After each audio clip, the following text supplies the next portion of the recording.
जिलाधिकारी के स्तर पर कोऑपरेटिव चुनाव को लेकर के आपके स्तर पर की गई है। देखिए, सहकारिता का जो चुनाव चल रहा है इसमें लगातार सरकार के जो अधिकारी हैं उनके कुछ अधिकारियों द्वारा जिस तरीके से एक पक्ष का पक्ष रखना और बेईमानी तरीके से उनका पक्ष रखना और उनको आगे बढ़ाने का प्रयास करना, ये हम लोग पिछले 2 दिन से देख रहे हैं।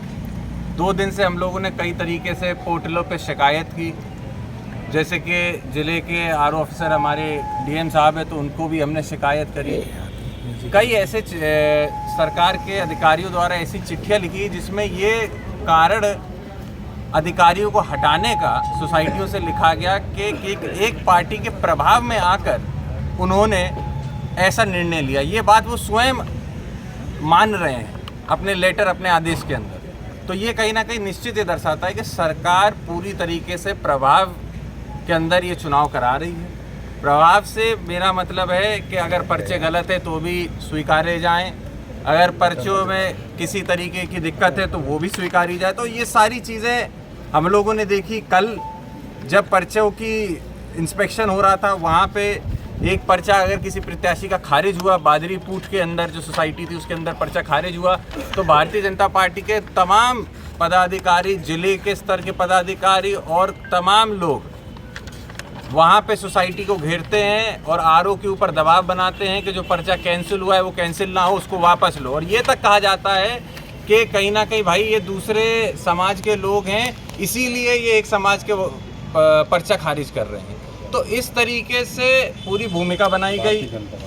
लेटर जो आदेश दिए गए, आदेश में आपको पढ़ के नहीं, मैं चाहता नहीं हूँ यहाँ पे किसी का नाम लिया जाए या किसी पार्टी का, लेकिन उस लेटर के अंदर मैं आप लोग को कॉपी दे दूंगा एक। उस लेटर के अंदर साफ साफ ये दिखाया जा रहा है कि पार्टी का पक्ष रखने का, सत्ता का पक्ष रखने का काम इस जिले के अधिकारी कर रहे हैं। लगातार जिले के अंदर कल जब पर्चों की चेकिंग हो रही थी, 5-5, 6-6 गाड़ियों से पार्टी के जो भारतीय जनता पार्टी के नेता हैं, जिला अध्यक्ष हैं और नेता हैं, वो सभी सोसाइटियों पर जाकर दबाव बना के ये प्रयास कर रहे हैं कि पर्चा ना खारिज हो और हर जगह किसी तरीके से अगर उनके गलत पर्चे हैं तो वो पर्चे भी उन लोगों के खारिज ना होने पाए, उनके एक्सेप्ट कर लिए जाए, चुनाव में उन लोगों को लिया जाए। तो इन्हीं शिकायतों को लेकर जिलाधिकारी महोदय के पास हम सभी लोग, मैं था, जिला पंचायत अध्यक्ष आदरणीय अभिषेक जी और ब्लॉक अध्यक्ष भाई, ब्लॉक प्रमुख चीनी ध्रुव जी, साथ में पूर्व जिला अध्यक्ष राजीव जी, सभी लोग हम लोग यहाँ पर आए। ऐसे कितने मामले आपके संज्ञान में आए हैं कि पूरे जिले भर में जहाँ पर गड़बड़ी का अंदेशा आपको? देखिए, 5 से 6 जगहों का तो लिखित में हमारे पास सारा दस्तावेज है।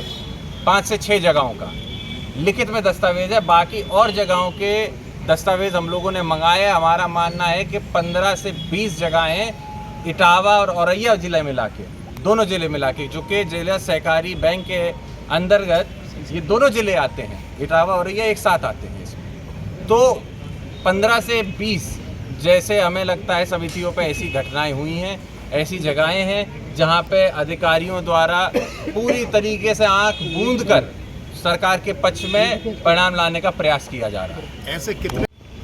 इन्हीं आधार पे उनको हटा दिया गया अपने पद से। तो कहीं ना कहीं सरकार की मंशा जो है इन्हीं लोगों को लेकर वो दिखाता है, दर्शाता है। और आप देखिए, मज़े की बात, इसी भारतीय जनता पार्टी की सरकार में आज से पिछला जो टर्म था उस टर्म में ये लिया गया था निर्णय कि 2 बार जो भी व्यक्ति डायरेक्टर या फिर अध्यक्ष रहेगा वो तीसरी बार चुनाव नहीं लड़ सकता। इसी के मद्देनज़र आपने देखा होगा माननीय शिवपाल सिंह यादव जी, जिला एलडीबी के जो अध्यक्ष थे, उन्होंने चुनाव नहीं लड़ा। हमने पीसीएफ के, हम 2 बार अध्यक्ष रह चुके थे, हमने भी पीसीएफ का चुनाव नहीं लड़ा। लेकिन अब इसी बेसिस पे अगर कहीं पे डायरेक्टरों के चुनाव में कोई निर्विरोध डायरेक्टर चुन लिया जा रहा है 2 बार डायरेक्टर होने के बावजूद, तो ये संदेह में आता है कि नहीं आता है। 2 बार होने के बाद एक तरफ आप नहीं बनने देते हो, एक तरफ अपने ही लोगों को 2 बार हो जाते तो भी आप बनने देते हो। जब आपके अधिकारी से, एआर से ये मांगी जाती है लिस्ट कि भाई जो पिछली बार आपके डायरेक्टर थे, क्या कहते हैं, आपके डायरेक्टर थे, उनकी लिस्ट ला के दीजिए, तो वो लिस्ट भी नहीं आपको ला के दे सकते हैं। तो आरओ कैसे पता लगाएगा भाई कि वो 2 बार का डायरेक्टर रहा है कि नहीं रहा है? तो ये सारी चीज़ें पूरी हम लोग आए थे जिलाधिकारी महोदय को बताने के लिए, और हम लोग को यही अपेक्षा है कि जिलाधिकारी महोदय और पूरा प्रशासन निष्पक्ष तरीके से ये चुनाव कराएगा। जिस तरीके से भारतीय जनता पार्टी प्रयास कर रही है कि झूठे तरीके से, बेईमानी तरीके से सहकारिता के क्षेत्र के भी ये चुनाव को वो इस तरीके से कैप्चर कर ले, तो हम लोग का प्रयास है कि ऐसा ना होने।